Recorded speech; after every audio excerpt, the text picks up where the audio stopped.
So, shrimp chili oil. This is, in my opinion, the most important condiment in any Chinese family, I think. It's one of those things where every household has their own version. And my version is that I add shrimp to it. And I think it takes it up to a whole new level. This is great because it takes so little work and you get a batch of fresh chili oil that will last you anywhere from like 6 months to a year, or in my family's case, 3 weeks.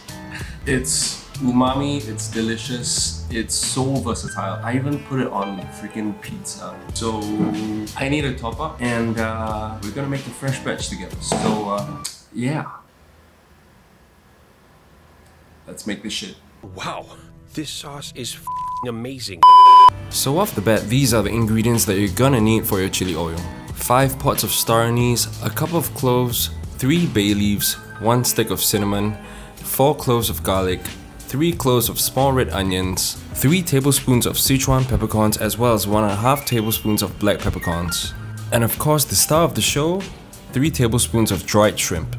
So the shrimp that I'll be adding to my chili oil is not the heavy ham that you see in most Chinese cuisines. I'm actually gonna use the Japanese Sakura Ebi, which in my opinion is sweeter. It's a lot more subtle. Like you just get the fragrance of the shrimp without that sort of dry shrimp taste. And you can get this like at any of the Japanese supermarkets. I got mine from Don Don Donki, Don Don Donki.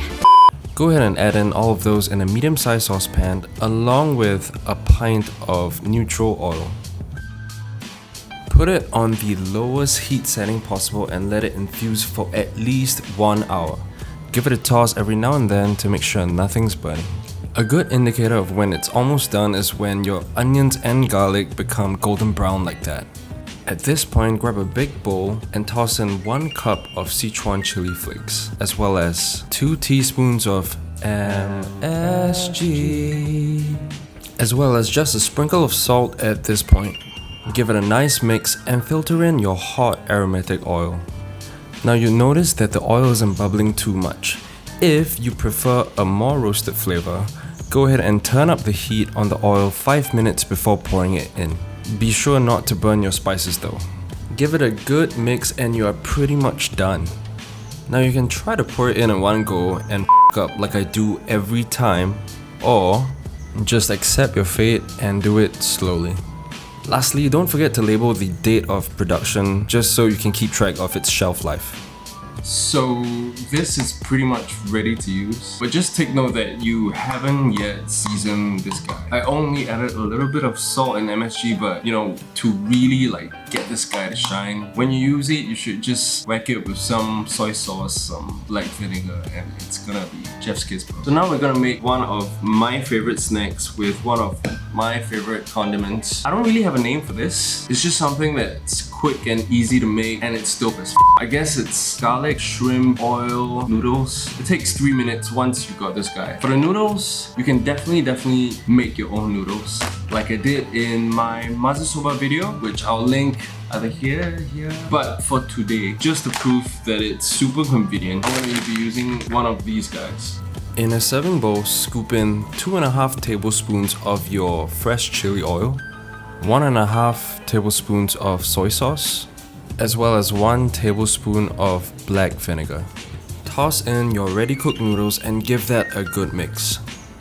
Now, entirely optional, but I top it off with 1 fried egg and some blanched bok choy. And of course, some fried shallots. And then give yourself a pat on the back, cause that is one fine ass meal.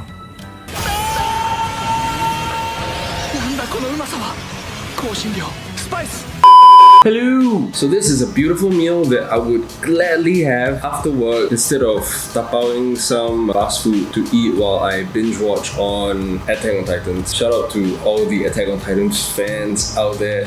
It's easy, it's so delicious, it's insanely cheap. I think the cost price of this bowl is like $1 or something. Less than that. Anyway, I'm gonna dig in. Cheers.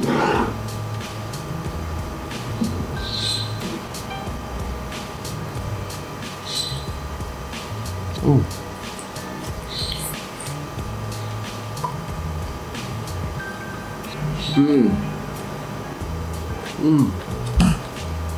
It's an overwhelming amount of flavor for something so simple. It's sour, it's spicy, it's sweet, and it's so savory. You get all the umami, not to mention the fragrant bitterness of the fried onions that I added, which I highly encourage you guys to make, by the way. It gets you salivating and wanting more. I hope you guys give this a shot. This is truly the most used item in my pantry, and I think it might be yours too if you give it a try. So if you enjoyed this or you learned something, hit the like and subscribe, and I will see you next time.